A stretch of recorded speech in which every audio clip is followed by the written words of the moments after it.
லௌதேத்தூர் இயேசுஸ் கிறிஸ்துஸ். இயேசு கிறிஸ்துவுக்கு புகழ். தமிழ் கூறும் நல்லுலகில் வாழும் அனைத்து அன்புள்ளங்களுக்கும் வத்திக்கான் வானொலியின் வணக்கம்.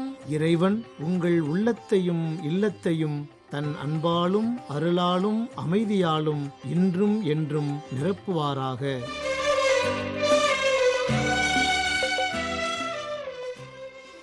அன்பு நேயர்களே, வத்திக்கான் வானொலி இன்று உங்களுக்கு வழங்க இருப்பவை தடம் தந்த தகைமை, நேர்காணல் மற்றும் செய்திகள்.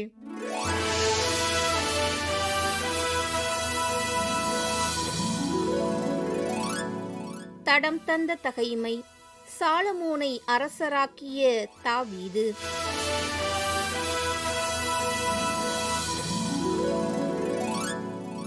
தன் மகன் சாலமோனுக்கு உதவி செய்யும்படி இஸ்ரேலின் தலைவர்கள் அனைவருக்கும் தாவீது கட்டளையிட்டு கூறியது: உங்கள் கடவுளாகிய ஆண்டவர் உங்களோடு இருந்து எத்திக்கிலும் உங்களுக்கு அமைதியை தந்துள்ளார் அல்லவா? உலகில் வாழ்வோரை என் கையில் ஆண்டவர் ஒப்படைத்துள்ளார்.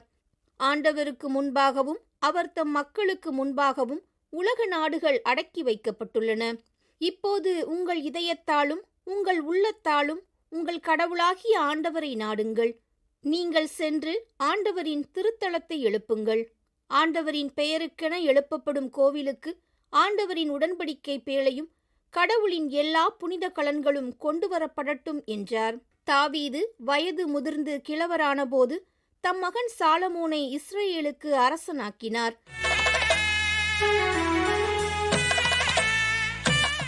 நேர்காணல். இளைஞர்களின் தனித்தன்மையும் எதிர்கொள்ளும் சவால்களும்.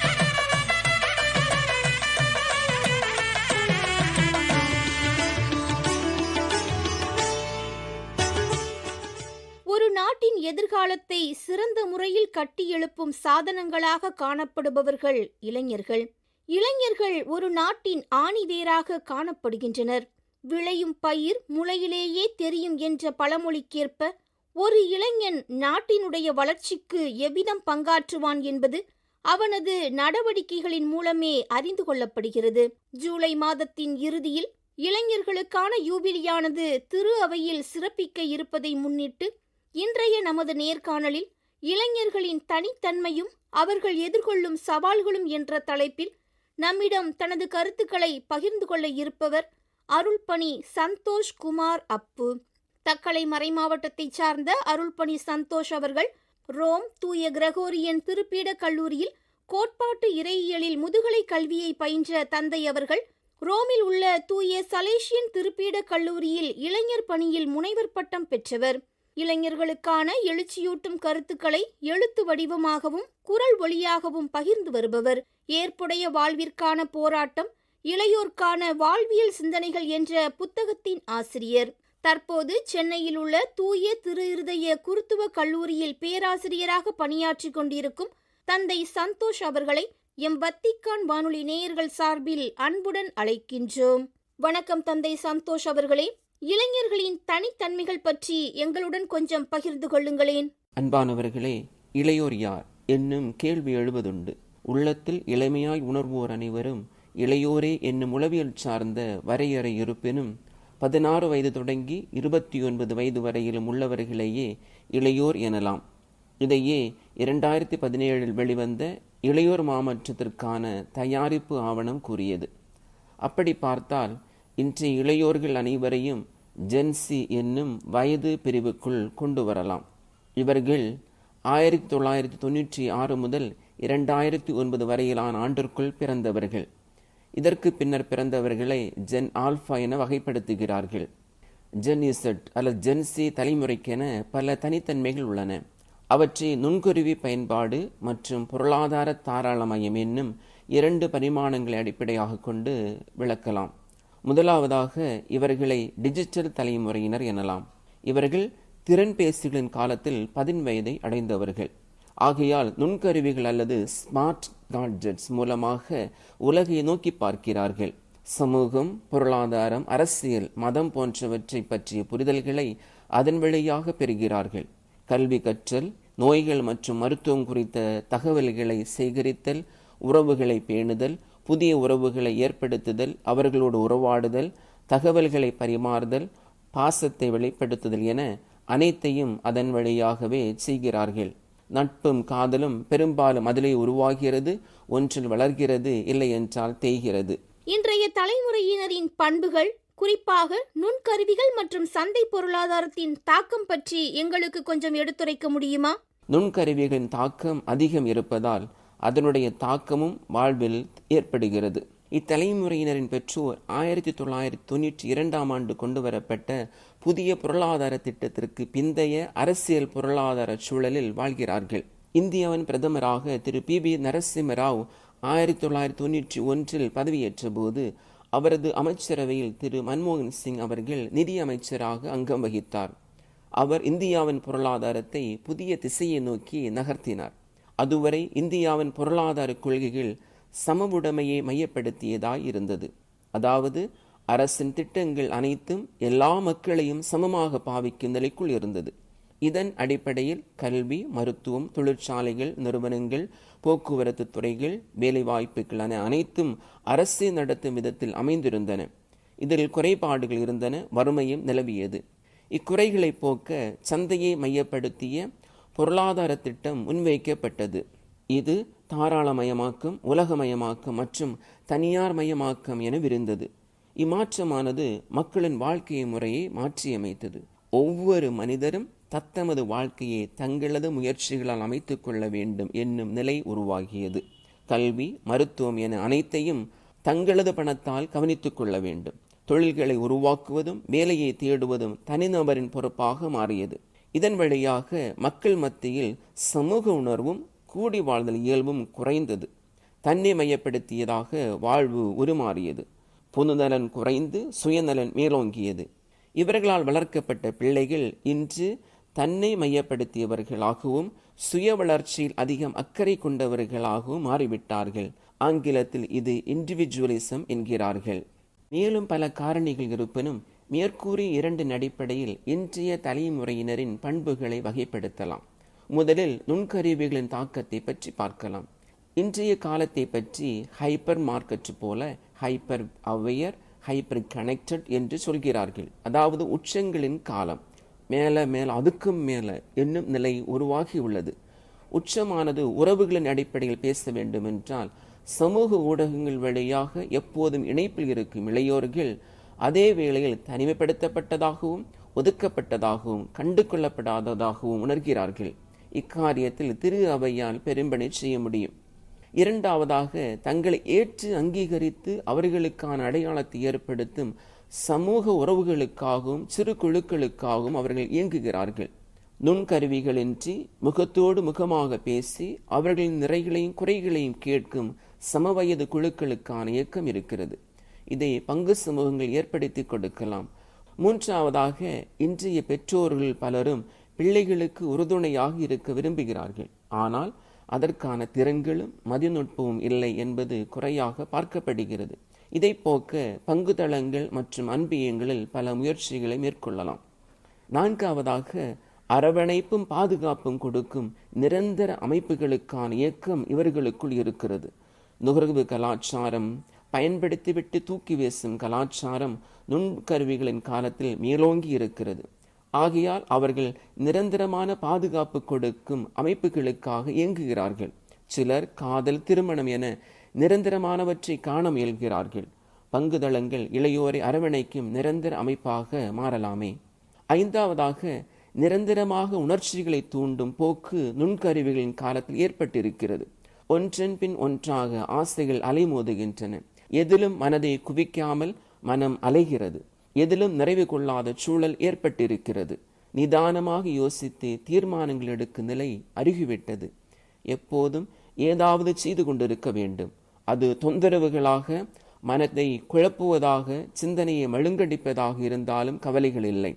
நிரந்தர தொந்தரவுகள் பொழுதுபோக்காக மாறிவிட்டது எனலாம். இதை களைய திசையமைவு பயிற்சிகளை பங்கு தளங்களில் ஏற்படுத்தலாம். அடுத்ததாக, சந்தை பொருளாதாரத்தின் தாக்கத்தை பற்றி பார்க்கலாம். முதலாவதாக, வேர்களை இழந்த சொந்தமான வரலாறு இல்லாத சமூகமாக இன்றைய தலைமுறையினர் மாறிவிட்டார்கள் எனலாம். பணம் சம்பாதிக்க வேண்டும், அதற்கான முயற்சிகளை தாங்களே எடுக்க வேண்டும் என்னும் நிலை ஏற்பட்டதால் பெரும்பாலான பெற்றோர்கள் தங்கள் சொந்த ஊர்களையும் நிலபுலன்களையும் விட்டுவிட்டு நகரங்களுக்கு புலம்பெயர்ந்தார்கள். இதன் விளைவாக அவர்கள் மண்ணோடு பிணைக்கும் கலாச்சார கூறுகளை பற்றி அதிகம் அக்கறை கொள்வதில்லை. வாழ்வை தாங்கும் சமூக உறவுகளின் வேர்களை இழந்தவர்களாக மாறிவிட்டார்கள். வேர்களை இழந்த மரங்கள் வாடும் என்பது இயற்கையின் நியதி. அதுபோல இன்றைய சிக்கல் என்னவென்றால், வாழ்வில் அழுத்தம் ஏற்படும் போது அதை தாங்குவதற்கான உறவு சார்ந்த உதவிகள் இல்லாமல் போய்விடுகிறது. தங்களுடைய அழுத்தங்களை தாங்களே கையாள வேண்டும் என்ற நிலை ஏற்படுவதால் மன அழுத்தங்களுக்கும் மனநோய்களுக்கும் தற்கொலை மனப்பான்மைகளுக்கும் செல்லும் அபாயம் ஏற்பட்டுள்ளது. இது இளையோர் மத்தியில் பெருமளவு காணப்படுகிறது. இரண்டாவதாக, 20 வயதிற்குள் எப்படியாவது வாழ்வை அமைத்து கொள்ள வேண்டும், நிறைய சம்பாதிக்க வேண்டும் என்னும் எண்ணம் இன்று மேலோங்கி இருக்கிறது. போட்டித் தேர்வுகளுக்கான தயாரிப்புகள் தரும் மன அழுத்தங்கள், அரசு வேலைகளுக்கான கூட்டம் அலைமோதும் போக்கால் ஏற்பட்டுள்ள அச்சங்களை போக்க வழிவகைகள் செய்தாக வேண்டியிருக்கிறது. மூன்றாவதாக, உடைமைகளின் அடிப்படையில் தன்னடையாளம் உருவாக்கும் போக்கு ஏற்பட்டிருக்கிறது. சொந்தமாக வைத்திருக்கும் வீடு, உடைமைகள், சந்தையில் பொருள் வாங்கும் திறன் ஆகியவற்றின் அடிப்படையில் மனிதரின் அடையாளம் நிர்ணயிக்கப்படும் காலம் ஏற்பட்டாயிற்று. அதனால் அவர்கள் அறம், பொதுநலம், கல்வி ஆகியவற்றின் அடிப்படையில் தன்னடையாளத்தை ஏற்படுத்துவதற்கான பயிற்சி இல்லாமல் போய்விட்டார்கள். இதற்கான பயிற்சிகள் இன்று அவசியம். இக்கால இளைஞர்களுக்கு நீங்கள் கொடுக்கக்கூடிய செய்தி என்ன என்பதை பற்றி கொஞ்சம் கூறுங்களேன். கிறிஸ்தவர்களை பொறுத்தவரைக்கும் திருச்சபையில் இளையோரின் பங்கேற்பு குறைந்து வருகிறது. அவர்கள் விலகி நிற்கும் போக்கு நிலவுகிறது. சந்தை பொருளாதாரமானது மக்களின் பொருள் வாங்கும் திறனை அதிகரிக்க செய்திருப்பதோடு பல புதிய பொழுதுபோக்கு அம்சங்களையும் புதுவெளியில் புகுத்தி இருக்கிறது. கோயிலுக்கு செல்வதை விட வணிக வளாகங்களுக்கு சென்று பொருள் வாங்குதல், கேளிக்கைகளில் ஈடுபடுதல் ஆகியவை நிறைவு தருவதாக சொல்கிறார்கள். கோயில் வெறுமனே ஆன்மீக தளங்களாக மட்டும் பார்க்கும் நிலை ஏற்பட்டு விட்டது. தனி மனித ஒட்டுமொத்த வளர்ச்சிக்கு உதவும் தளமாக பங்கு கோயில்கள் உருமாறவில்லை என்பது குறையாக பார்க்கப்படுகிறது. அடுத்ததாக, இத்தலைமுறையினரில் காணப்படும் நல்லவற்றை பார்த்தல் சிறப்பாக இருக்கும். மனித வரலாற்றில் வேறு எத்தலைமுறையினரையும் விட இத்தலைமுறையினர் கல்வியில் சிறந்து விளங்குகிறார்கள். இவர்களை இன்று நாம் அறிவுபூர்வமாக வழிநடத்த வேண்டியது காலத்தின் கட்டாயமாக இருக்கிறது. இரண்டாவதாக, வேலை வாய்ப்பிலும் தொழிலிலும் பெண்களின் பங்கேற்பு இன்று அதிகரித்திருக்கிறது. ஆகையால் பெண்கள் வெளிப்படைந்திருக்கின்ற நிலையில், பொருளாதாரத்தில் மேம்படைந்திருக்கின்ற நிலையில், சொல்லிலும் செயலிலும் நடத்தையிலும் பெண்களை மதிக்கும் போக்கு இன்று திரு அவை வெளிகளில் அதிகரிக்க வேண்டும். இவர்கள் பல்திறன் பெற்றவர்களாக இருக்கிறார்கள். அவற்றை பயன்படுத்த தளங்கள் இன்று பல உருவாக வேண்டியது அவசியமாக இருக்கிறது. இவர்கள் புதிய தளங்களையும் வெளிகளையும் தேடுவதில் தயக்கம் காட்டுவதில்லை. புதுமைகளை கண்டு அஞ்சுபவர்கள் அல்ல இவர்கள். ஆகையால் இன்றைய பணிகளில் புதுமைகள் புகுத்துதல் அவசியமாக இருக்கிறது. இவர்கள் தடைகளின் நடுவே எதிர்நோக்கி வெளிப்படுத்துகிறார்கள். இவர்களை புரிந்து கொண்டு ஏற்ற பணி ஆற்றினால் இளையோர் வாழ்வு நலம் பெறும், திரு அவை பயன்பெறும், கிறிஸ்துவின் புகழ் ஓங்கும். நன்றி. நன்றி தந்தை சந்தோஷ் அவர்களே. மிக அருமையாக, தெளிவாக இளைஞர்களின் தனித்தன்மையும் அவர்கள் எதிர்கொள்ளும் சவால்களும் குறித்த கருத்துக்களை எங்களுடன் பகிர்ந்து கொண்டீர்கள். உங்களது பணி சிறக்க எம் வத்திக்கான் வானொலி நேயர்கள் சார்பில் வாழ்த்துக்களும் ஜெபங்களும். இளைஞர்களின் தனித்தன்மையும் எதிர்கொள்ளும் சவால்களும் என்ற தலைப்பில் இன்றைய நேர்காணலை உங்களுக்கு வழங்கியது வத்திக்கான் வானொலி.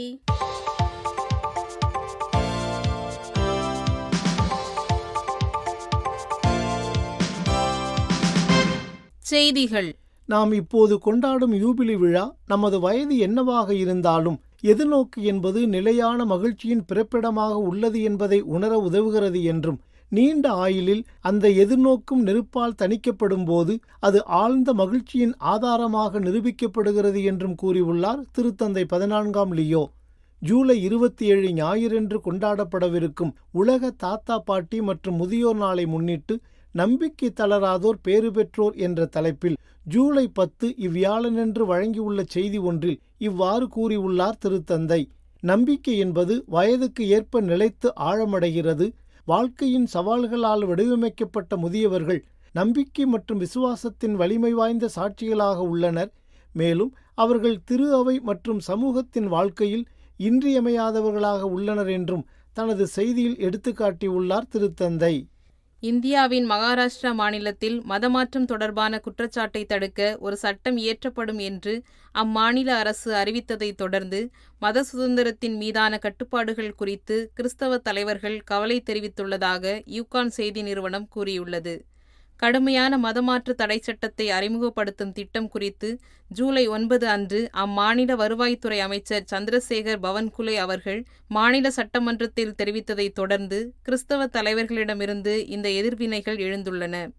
இது குறித்து கருத்து தெரிவித்துள்ள மகாராஷ்டிராவின் நாக்பூர் பேராயர் எலியாஸ் கொன்சால்வஸ் அவர்கள், நாட்டிலுள்ள ஒவ்வொரு குடிமகனுக்கும் மத சுதந்திரத்திற்கான அரசியலமைப்பு உரிமைகளை நிலைநிறுத்துவதுதான் அரசின் கடமையை ஒழிய மத சுதந்திரத்தை அடக்குவதற்கு புதிய சட்டங்களை கொண்டு வருவதல்ல என்று கூறியுள்ளார். மேலும் பல்வேறு மாநிலங்களில் மத சிறுபான்மையினரை குறிவைத்து மதமாற்ற தடை சட்டங்கள் ஆயுதமாக பயன்படுத்தப்பட்டு வருகின்றன என்றும் பெரிதும் கவலை தெரிவித்துள்ளார்.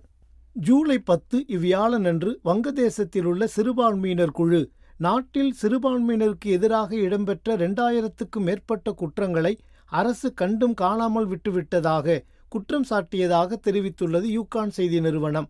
இதுகுறித்து கருத்து தெரிவித்துள்ள இவ்வமைப்பின் பொதுச் செயலாளர் முனீந்திரகுமார் நாத் அவர்கள், கடந்த ஆண்டு ஆகஸ்ட் 4 முதல் இந்த ஆண்டு ஜூன் 10 வரை கொலைகள், பாலியல் வன்மங்கள் மற்றும் கூட்டு பாலியல் வன்கொடுமைகள், கோயில்கள், வீடுகள் மற்றும் வணிகங்களை நாசப்படுத்துதல் உள்ளிட்ட 2442 சம்பவங்களை நாங்கள் பதிவு செய்துள்ளோம் என்று அச்செய்தி நிறுவனத்திடம் கூறியுள்ளார்.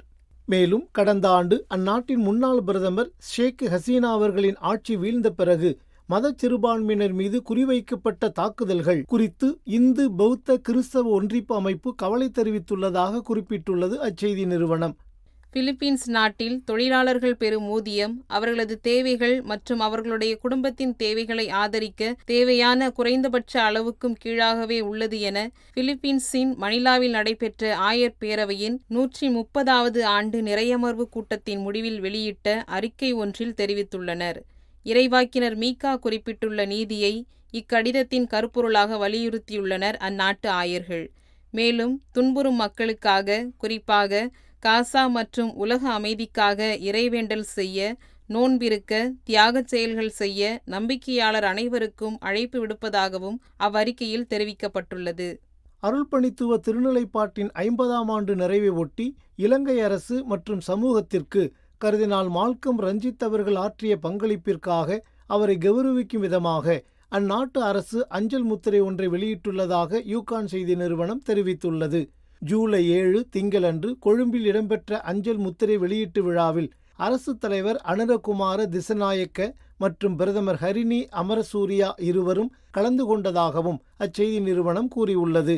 நேர்மையின் ஒளிவிளக்கு என்று கர்தினால் ரஞ்சித் அவர்களை பாராட்டிய அரசு தலைவர் திசநாயக்க அவர்கள், சமுதாயத்தில் மத மற்றும் ஒழுக்க அடித்தளங்கள் சரிந்துள்ள சூழலில் இவர் போன்றவர் மிகவும் தேவைப்படுகிறார் என்றும் கூறியதாக அச்செய்தி நிறுவனம் உரைத்துள்ளது. இதற்கிடையில் கடந்த 2019ஆம் ஆண்டில் இடம்பெற்ற உயிர்ப்பு ஞாயிறு தாக்குதலுக்கான நீதியை வழங்க இலங்கை அரசு தலைவர் உறுதியளித்ததாகவும் அச்செய்தி நிறுவனம் தெரிவித்துள்ளது. காசாவின் டெய்ர் அல் பலாவில் ஊட்டச்சத்து உதவிக்காக காத்திருந்த போது 9 குழந்தைகள் மற்றும் 4 பெண்கள் உட்பட 15 பாலஸ்தீனியர்கள் கொல்லப்பட்டனர் என்று பெரிதும் கவலை அளிக்கும் செய்தி ஒன்றை தெரிவித்துள்ளது யுனிசெஃப் நிறுவனம். ஜூலை 10 இவ்வியாழனன்று இத்தகவலை அறிக்கையொன்றில் வழங்கியுள்ள அந்நிறுவனம், இச்சம்பவத்தின் போது 30க்கும் மேற்பட்டோர் காயமடைந்தனர் என்றும் அவர்களில் பெரும்பாலோர் குழந்தைகள் என்றும் கூறியுள்ளது. இத்துடன் வத்திக்கான் வானொலியின் தமிழ் ஒலிபரப்பு நிறைவு பெறுகின்றது. வணக்கம். வணக்கம்.